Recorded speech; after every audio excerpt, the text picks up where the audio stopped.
Hoje é mais um dia em que o mundo se despede de pessoas que não voltarão. Alguns eram conhecidos, outros anônimos, mas todos deixaram sua marca. Pais, filhos, amigos, amores. Histórias que agora vivem apenas na memória. Este vídeo não é só uma lista de nomes. É um tributo silencioso àqueles cuja jornada terminou. Assista até o fim. Dedique um momento de respeito.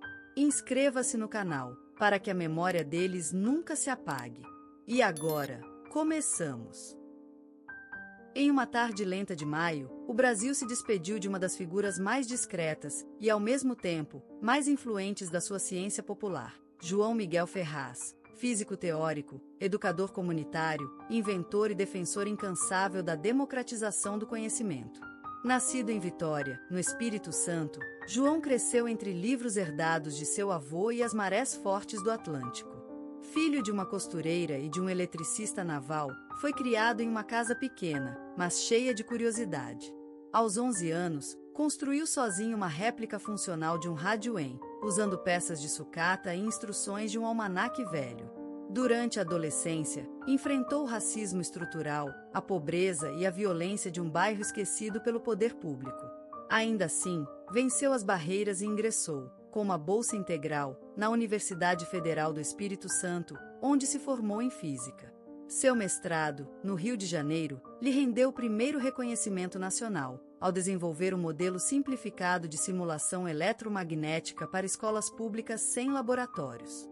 Mas foi em 1996, no Brasil, que João recebeu o Prêmio Nacional de Educação Científica por criar o projeto Ciência de Chinelo, um programa itinerante que levava oficinas, experiências e telescópios improvisados às comunidades mais pobres do país. A premiação, além de reconhecimento, ampliou seu alcance político e trouxe financiamento público para continuar seu trabalho. João nunca aceitou cargos administrativos em universidades, nem prêmios internacionais que exigissem que deixasse o país. Ele dizia: conhecimento que não chega ao povo não serve de nada. Toda criança nasce cientista, o sistema é que a ensina a ter medo. Meu laboratório é a rua, meu diploma, o olhar de espanto dos meninos. Sua vida pessoal foi marcada por simplicidade e intensidade. Casado por 32 anos com a pedagoga Marisa Lemos, teve 2 filhos, Caetano, músico, e Elisa, professora de biologia. Aos domingos, preparava muqueca, lia jornais em voz alta e jogava dominó com vizinhos. Era avesso a redes sociais e nunca usou celular. Escrevia com caneta tinteiro e fazia questão de corrigir pessoalmente as redações dos seus alunos do pré-vestibular comunitário. Apesar do sucesso, enfrentou crises profundas. Em 2003, sofreu um esgotamento nervoso após ser demitido de um colégio privado por politização excessiva das aulas.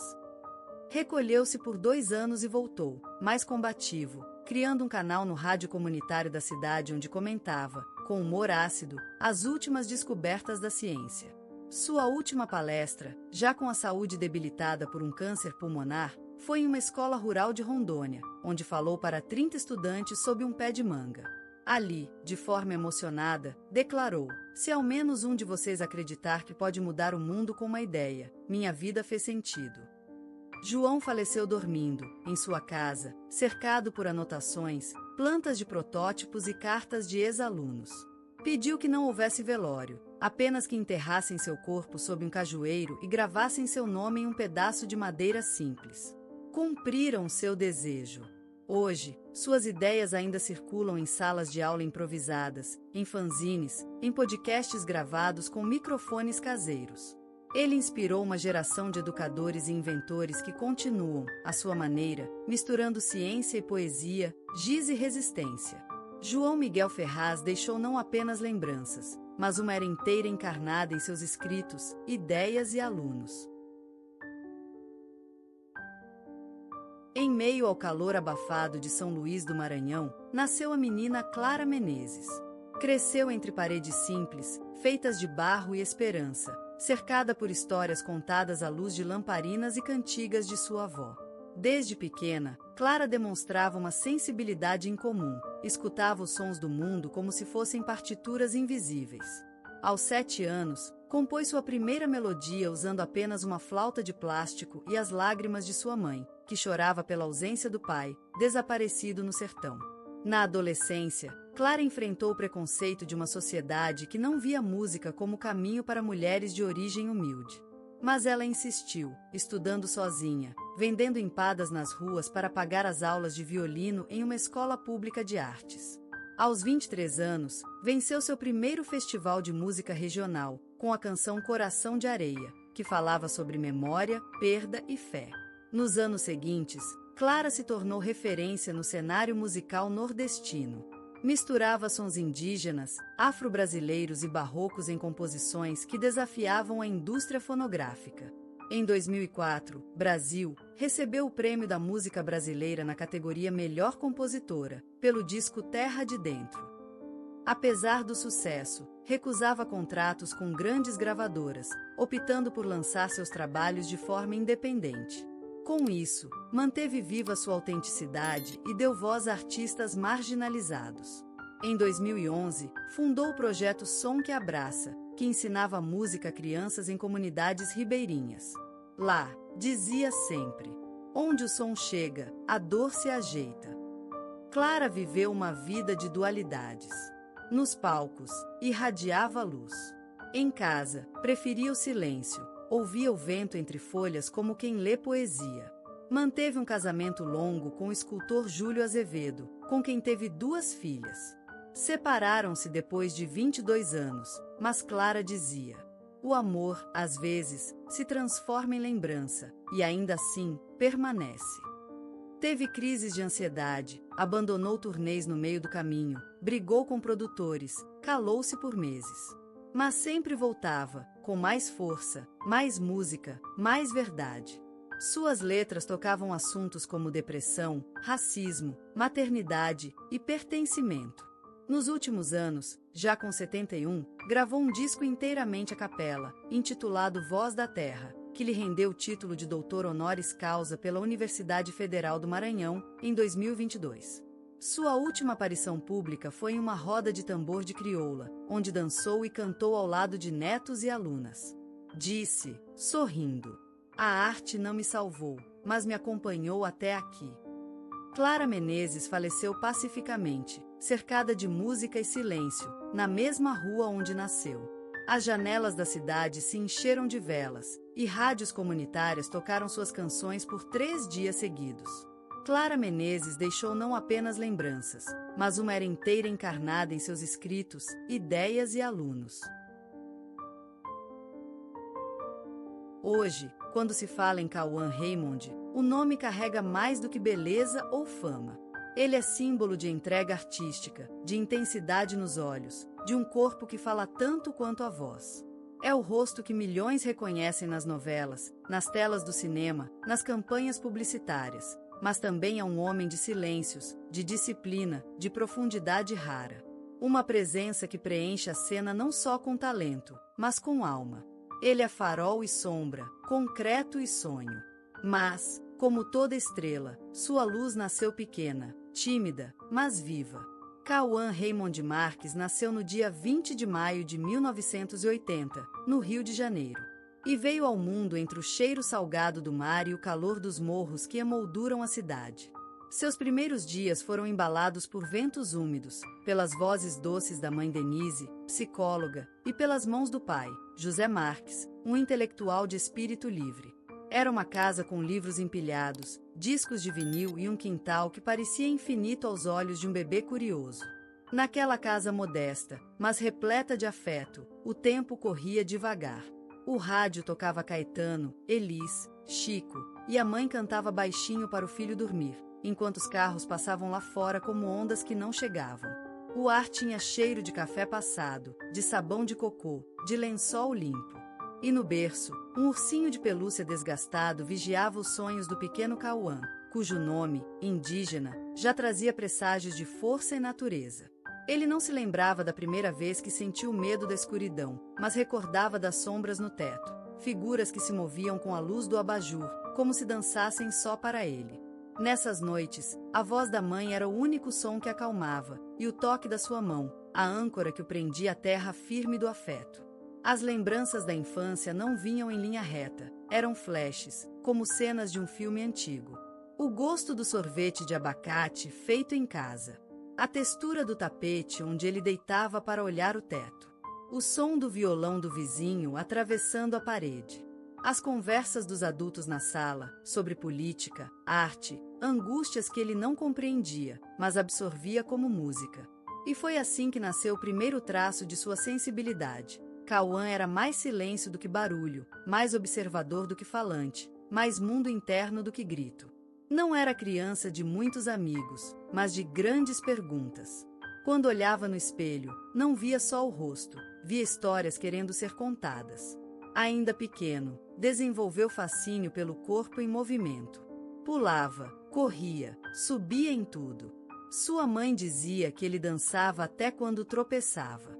E quando entrou na natação, foi como se a água lhe revelasse algo, o prazer do ritmo, da disciplina, da resistência. Sem saber, ali começava o seu relacionamento com o corpo como instrumento. Anos mais tarde, o modelo, o ator, o homem que usaria o corpo como extensão da alma já estava sendo moldado. Naquela época, ele ainda não sabia nomear os desejos, mas sentia, com uma força maior do que ele, que havia algo em si que precisava ser entregue ao mundo. Um fogo quieto, uma sede de expressar o invisível. Talvez ninguém veja o que eu sinto por dentro. Talvez nem eu saiba por inteiro. Mas algo me atravessa, me inquieta, me move. Trecho do caderno de anotações de um adolescente chamado Cauã. A adolescência não chega com um aviso. Ela invade. Como uma onda fria num dia de calor, ela molha tudo, ideias, corpo, espelho.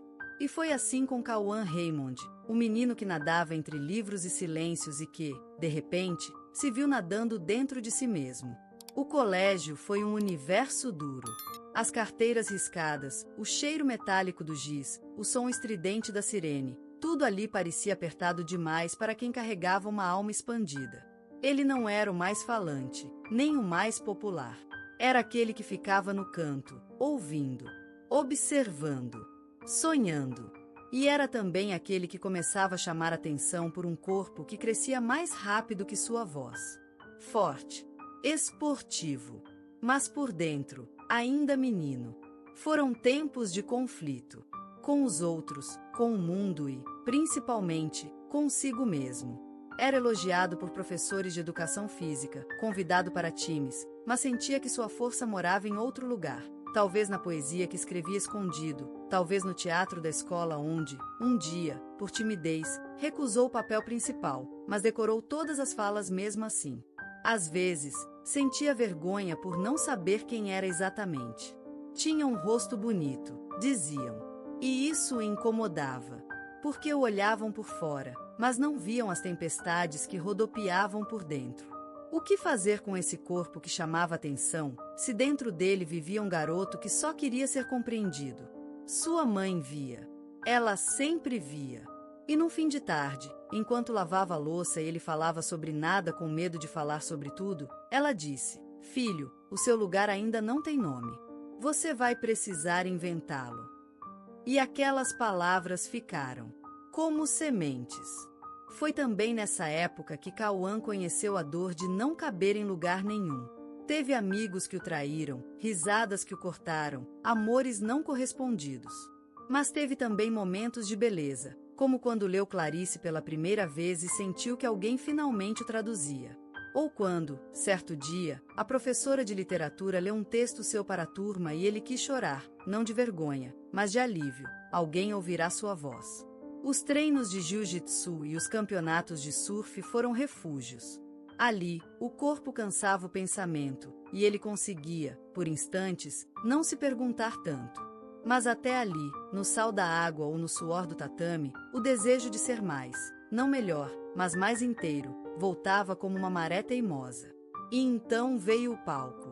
Primeiro, pequeno. Um teste para uma agência de modelos. Um comercial aqui, outro ali. E a estranheza de ver seu rosto em revistas, como se não fosse ele. Bonito demais para ser levado a sério, ouviu. Mas dentro, o menino sensível continuava escrevendo poemas nos cantos dos scripts. No fundo, Cauã não queria só ser visto. Queria ser sentido. Queria tocar algo que morasse nas pessoas, como os livros tocavam nele. Como a música de sua infância. Como os silêncios de sua mãe. O palco era apenas o começo de uma busca que nem ele sabia nomear. E foi assim, entre ensaios, sorrisos treinados, dores não ditas e descobertas solitárias, que o menino Cauã começou a se transformar no artista Cauã. Ainda sem saber quem seria, mas com a certeza de que precisava continuar andando. Mesmo no escuro, mesmo sem mapa. O sucesso não chegou como um relâmpago. Veio como uma maré silenciosa, que primeiro me desce os pés, depois sobe até os joelhos, e de repente te toma inteiro. Foi assim que Cauã Raymond viu seu rosto se multiplicar, em outdoors, em novelas, em olhos que o reconheciam na rua como se ele fosse de todos. E, talvez, fosse. O primeiro grande papel veio como um convite inesperado. Um teste. Uma chance. Um personagem de múltiplas camadas, onde ele pôde ser não apenas bonito, mas humano. Quando as câmeras se acenderam e a claquete bateu, algo dentro dele também se acendeu, um tipo de febre sagrada. Era como se, pela primeira vez, ele estivesse em casa. Mas uma casa iluminada demais. Vieram decisões difíceis. Trocar estabilidade por risco. Dizer não a projetos que garantiriam fama, mas não verdade. Vieram críticas injustas. Traições sutis. Pessoas que se aproximavam com máscaras, algumas para amar, outras para sugar. Cauã, o menino sensível de olhos fundos, começou a se perder entre os reflexos de si mesmo. Onde estava o Cauã real? Um dia, cansado, ele fugiu. Pegou o carro e foi. Para lugar nenhum. Para longe. Dormiu em pousada simples, caminhou em trilhas, ouviu o som do mar sem plateia. Foi ali que entendeu, o sucesso só vale se não roubar a alma. A fama só importa se não calar a voz interior. A beleza do mundo só toca se ainda houver pele sensível para sentir. Quando voltou, já não era o mesmo. Começou a escolher seus papéis com mais cuidado. A produzir histórias que conversavam com seu coração, não com o algoritmo. A usar sua imagem para abrir espaço para outros. Jovens tímidos como ele foi, sonhadores sem voz, artistas sem palco. Fez do seu nome uma ponte, não um pedestal. Teve perdas. Sim, algumas doeram mais do que ele dizia. Mas aprendeu que perder também é forma de se encontrar. Descobriu que o amor mais profundo não é o que grita nas capas de revista, mas o que sussurra nos dias comuns. Encontrou paz nos olhos da filha.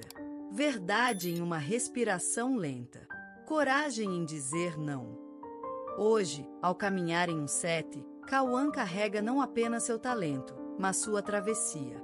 Atrás dos olhos famosos, há um universo. Atrás da voz firme, um menino que ainda escuta o barulho das folhas no quintal da infância. Atrás da imagem, a alma.